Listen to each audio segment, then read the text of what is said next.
Okay, hello everyone. How's it going? This is Azren, the language nerd here. I'm the owner of the Calgary Language Nerds, and welcome to today's podcast episode, which, for the first time perhaps ever, is being recorded on video as well. Typically, my podcasts are audio only, but today I've got a video rolling. I haven't been making videos for quite some time because life is all about momentum. What that means is when you're in a good routine, it's easier to stay in that routine. When you fall out of the routine, when something breaks the good routine, it's much harder to get back into it. And in my case, for YouTube videos, I tried to launch a few projects which ultimately didn't go that well, or more specifically, I didn't execute those projects very well. I made a bunch of mistakes with them, and I wasn't feeling very good about YouTube overall, about my YouTube channel, my strategy with YouTube videos, so on and so forth. And so I stopped for a long time, really. But I also know myself, and that's important. It's important to know how to motivate yourself and how to make yourself do things. I know making videos is important. I know that people consume content in video form on YouTube, for example. I know that doing that is something that has helped my business grow. People find my videos and they look into what I do and they hire me and my instructors for our services. So I can't just not make videos. So to make myself do it, what I decided to do is I brought in external accountability. External accountability when it comes to language learning, but other aspects of life too, is is crucial for many. At least for me, it's crucial. For these videos, for example, I have someone who is going through my long form content, my podcast primarily, and she's chopping up the podcast into little 2-3 minute segments so that I can post them on Instagram or TikTok or other social media platforms. And she told me, Azren, your podcasts don't have videos. So should I just put a picture? Like, what should I do? And I realized, man, I need video. And so because now I have an external person who's working for me, who's saying, hey, a video would be a great idea, that's external motivation. It's that external pressure that gives me a kick in the pants or a kick in the butt, or it gives me that extra little push to do something that I know is important. So for language learners, it's funny. It's not funny, but it is interesting that having that extra push, having someone, maybe even multiple people, to give you that extra accountability outside of yourself, that's something to consider having, especially if you're the type of person who is inconsistent, unhappily inconsistent with their language studies. I say unhappily inconsistent because some people are inconsistent, but they're okay with it. And that's totally fine. But if you're not as consistent as you like and you find yourself falling on and off, on and off, on and off your studies, well, you may want to consider getting that external accountability. So, where do you find it? Well, there's a couple options. I mean, I personally will recommend people to have a private tutor. That's a great option. I would even prefer if you hire a private tutor and you pay for a batch of lessons up front. Because if you're paying one lesson at a time or two, three at a time, it doesn't really it gives you some accountability, but not quite as much as if you paid for 3-4 months of lessons up front. You could even have something, if you want a cheaper alternative, you may even sign up for like a group class, because then you have other people in the class with you, and that might be a form of accountability. That there's someone, your friend goes to the class, for example. You know, when I was learning Mandarin in Beijing, I had a friend who went to my classes, and sometimes when I didn't want to go, I went to class because the class was me and my friend, and I didn't want my friend to be alone. I like spending time with my friend anyway, and so that would be something that made me be more consistent. You can also use language exchange partners. That's an option. You could use there's a lot of different options, but those are some of the main ones I would say. Hiring a tutor, group classes, language exchange partners where you're helping them learn a language, they're helping you learn a language. Learning with other people is just something that can be very helpful because it can help bring that accountability in. So, I hope that's helpful. Changing gears, I would like to talk about something that's been on my mind when it comes to language learning, and it's vocabulary. I get a lot of questions from people which basically ask something to the effect of, Azren, I have a hard time remembering words. I keep forgetting words. They don't stick in my brain. Or maybe they'll say, oh, I have a bad memory. What do I do about this? And when I think about whenever I get that question, I don't quite like the question. Well, that's not true. It's not that I don't like the question, but I feel like it's almost like it's not the right question. It's almost like when people ask, why can't I remember words? I have a bad memory with vocabulary. I keep forgetting words. It's almost like I just want to say, yeah, that's how I want to answer. When someone says, "Oh my god, I'm forgetting words and my memory's bad." I just want to go, "Mhm." That's literally all I want to say. The punchline behind that, my point is, well, when you're learning a language, you are going to forget words all the time. And I think it's important to realize that and accept that. The number of words that I have forgotten across the languages I speak is crazy. I couldn't even tell you how many times, millions of times across the thousands of words that I know in different languages.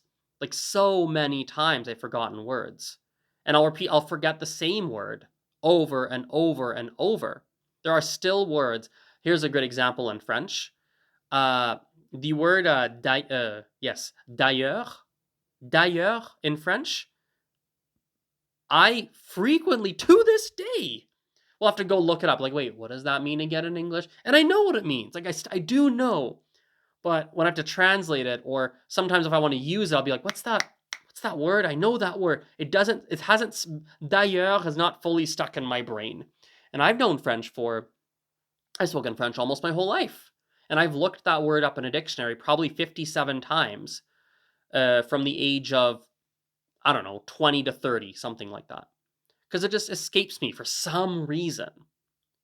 Now, that's an extreme example. You're not going to forget every word for 10 years over and over. That's not something that'll happen with most words. But don't be surprised if you forget a word 6 times, 4 times, 8 times. If you feel like you're continuously going back to it, you keep forgetting. That's actually a part of the process.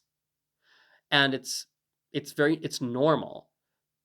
So when people say to me, well, I keep forgetting words, my memory is bad, what do I do? The first thing I always want to say is, well, that's not anything to worry about. That's actually, yeah, me too, everyone, all of us, basically. With that said, there are certain things you can do to help boost your memory and to help you to remember words and phrases that you learn in another language a lot faster. The first thing, and perhaps the most important thing to realize, is that if you actually want to remember a word or a phrase in a language, it's important that you learn it in such a way that it's memorable. That's important, to learn a word or phrase in such a way that was meaningful or memorable to you. Otherwise, you're not going to remember. Just having a word, I don't have paper, but let's just have, actually, I do right here. Just having a word, like on a piece of paper or something, and looking at it and just reading it 7 times or something is not necessarily very memorable. It's not the best way to help you remember. Just drinking some juice there for the audio people. Juice and water mixture. So learning in a way that is memorable is something that will help you remember. So for example, one language I'm learning is Gujarati. It's a language from India. I have a mid intermediate, maybe approaching an upper intermediate level in the language, something like that. In certain ways, I already have an upper intermediate, but in other ways, I don't. And right now, one thing I'm doing is I want to improve my food related vocabulary. Gujarati and Indian languages as a whole, they have a lot of food words that we don't ever use in English because the foods that they eat in India are not similar whatsoever to food that we eat, for instance, in Canada. So there's a number of vegetables or cooking terms or utensils and such that we don't even use in English. And I feel that my food vocabulary is lacking. So I've been learning about that. And the way I'm learning is that as I watch these recipe videos online I watch recipe videos on YouTube while I'm in an online class with my private teacher. And every time I hear a word that I don't understand, I hit pause and I say, what does that mean? She goes, that's what it means. I go, okay. We keep playing the video. I usually write the word down as well. We keep playing, we keep watching, and then we do the same thing with another recipe. So that's meaningful to me. I get to see how the food I eat regularly is made, because I don't actually know how most of it is made. So that's meaningful. So every time I eat these foods, it reminds me of the video, and I can go, oh yeah, right. This food's got that spice in it. Oh, it's got that spice. Oh yeah, you got to use this cooking method to make it. Oh, okay, cool. It jogs my memory. And because I'm watching a bunch of cooking videos, a lot of the cooking terms are used again in other videos, so that's a form of repetition. So it's meaningful and repetitive. It's both meaningful and repetitive because I'm watching different videos. But the cool thing is it's not so repetitive that it's boring because we're watching different videos and I kind of want to watch the recipe videos. So I found a way to make learning cooking vocabulary memorable and meaningful to me. So that's something that you have to think about for yourself as well is, okay, how do I, or rather you, how do you want to go about learning new words? How can you make it more memorable? What could you do? Unfortunately, there isn't a one size fits all answer because every single one of you watching or listening to this podcast, video/audio, you're all learning differently. You're not learning the same way.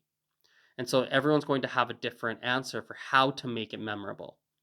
Maybe I can give you a few things that hopefully apply to the majority of you. The first thing you may want to do, the first thing you can do is you can incorporate other people into your language learning process. When you learn with someone else, whether it be from a teacher, like a private tutor or something like that, I would even go private tutor more than a group class.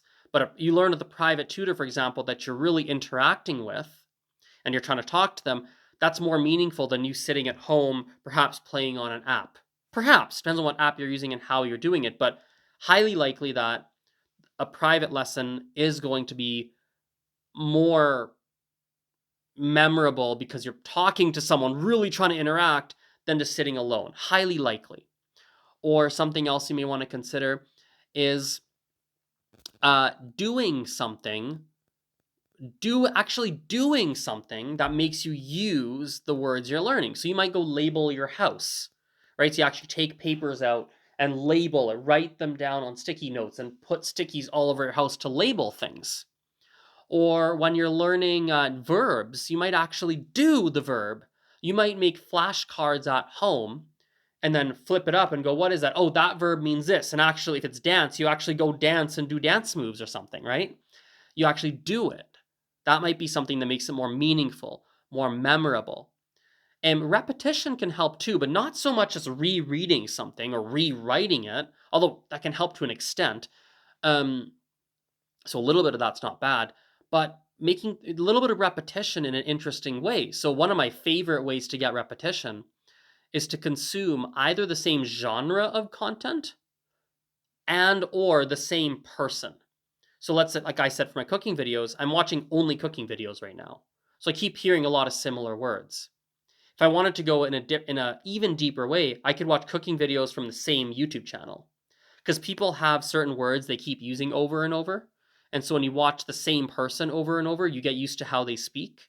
And so the words they use get ingrained into your mind. So that's a go-to strategy that I have. These are a few options of how you can make learning vocabulary more memorable and more meaningful, which therefore makes it easier to remember the new words that you are learning. I have one more thing I'd like to talk about today, and we can wrap it up. I'll try and do it in about 4 or 5 minutes here. It has nothing to do with language learning. You guys know, especially the podcast listeners, because I make a lot of podcasts, not as many YouTube videos, but at any rate, you guys know that at the end of my podcast, I like to throw some things in that are just personal updates, personal things that I've learned. And so here's a big one for me. In fact, I've taken some notes on this, so I'm going to make sure I get these open in front of me because this is a new idea for me. So I'm going to try my best to explain this. So you guys know I meditate frequently. And one of the messages that I realized through my meditation was that we all have a value structure, whether it's conscious or unconscious. What that means is we all follow certain rules of how we should live. Now, they may be conscious rules that you've set. I wake up at this time, then I do my workout, then I do this, and that's wonderful. And many of them are unconscious too. So the things that you just do and you don't know why you do them, but you do them and you believe they're right at some unconscious level, and off you go. So this is obviously how all of us behave, and that's how life works. However, every single one of our value structures, I don't know if that's the right word, but the rules, conscious or unconscious, the unconscious or conscious rules we follow, it's flawed. That system of rules is always flawed. No one follows a perfect system of rules. No one lives perfectly, of course. And so that means that every single one of us, myself included, you too, all of us, are doing a bunch of things wrong, and we don't even always know what we're doing wrong. We have the known things we know we're doing that maybe are wrong, and then we have unknown things. And the funny thing is, even the things that you think you're doing wrong might not even be wrong. That's the crazy thing. You might think this is wrong, something you're doing or not doing. And the funny thing is, it might not even be wrong. You just might be wrong about it, which is just crazy. Isn't it funny to believe that the way you function in the world might be 90% wrong? Maybe, or maybe there's a way better way to do things that you don't even know about. And that's through my meditation, I realized that. The initial messaging I realized in my meditation was I need to let go of all my rules that I have for myself, which sounds crazy. You're like, let go of all the things you live by? Like, what? And the reason is because you have to let things go and do things you wouldn't typically do, stretch your comfort zone. And then you start to figure out, oh, right, this is the right thing to do. Oh, this is actually better than what I used to do. So, for example, I took some notes here, as I said. So, for example, one day I was like, you know, I don't like, I want to do 100 push-ups. Mind you, I am active, but I can't do 100 push-ups. I can do 20 basically.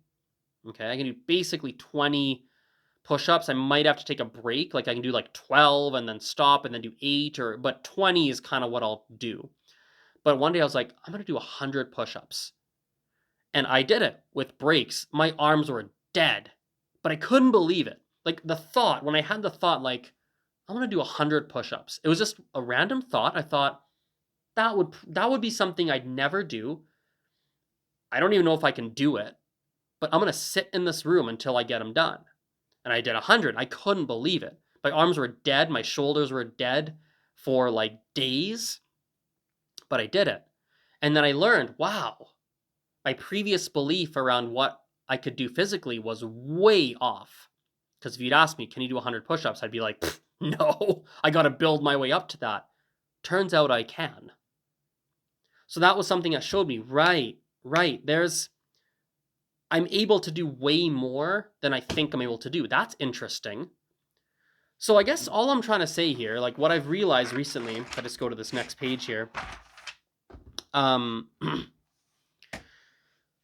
what I've realized recently is that you have to, at least for me, one thing I'm focusing on is challenging my beliefs and doing things that I typically wouldn't do just to see what would happen. I woke up earlier one day just to see what would happen. I didn't sleep. I didn't sleep enough on purpose to see what would happen. What does it feel like? I switched up some of my routines to see what it's like. I've thought about things that I thought were wrong and thought about them to think, are they wrong? And I realized maybe they're not wrong. That's interesting. And the thing I've learned, I'll read it to you here from my notebook. I wrote to myself, you aren't who you think you are. Isn't that crazy? You aren't who you think you are. You're actually way better. And an almost unrecognizably different person than who you think you are. You think you're a certain person, but there's so much more that you're capable of that you haven't tapped into, that you just haven't explored, that there's so much, right? And I wrote down here, it's a funny sentence. It's a really funny sentence. I don't know if it's going to make sense to you. It makes sense to me. It's like, stop being a stop being a bear with a buffalo, or sorry, stop being a bear with a bull's head. You guys, if you know on the podcast, I've talked about my video people. You have no idea what I'm talking about, but over time you'll get to know. You'll catch up with the podcast audio people. I do these visual meditations where I will visualize different things. I'll let my subconscious take the wheel and I'll see what pictures pop in my mind, what visuals come up, and I'll analyze it after to figure out what it means. So I had this visual meditation of a bear with the bull's head, which just looks weird. You got to admit, that's a weird image. At least it is for me. And I thought that's just messed up. And I was talking to this bull bear thing in my head, and they're like, "Well, yeah, like bull heads don't belong on bear bodies." I was like, "Yeah." And the thing I learned is right. That's weird. Like that's like my head is like a bull. And I'm thinking like a bull, but I have a bear's body. It doesn't make any sense. And I was like, right. There's a lot of things I do that just don't make any sense. They're wrong. And so I've been challenging those. So in summary, we all have value structures. We all have rules that we follow, unconscious and consciously and unconsciously. Many of them serve us well, and many of them are good, and many of them are just not. And so breaking out of what you do and doing something completely different on purpose that you would never typically do just to see what happens and see what that's like. I think it's at least for me, it's been very rewarding over the past I'd say about week and a half. So anyway, let's wrap this podcast up here. Video people, thank you for watching. Audio people, thank you for listening. And we'll chat soon. Bye.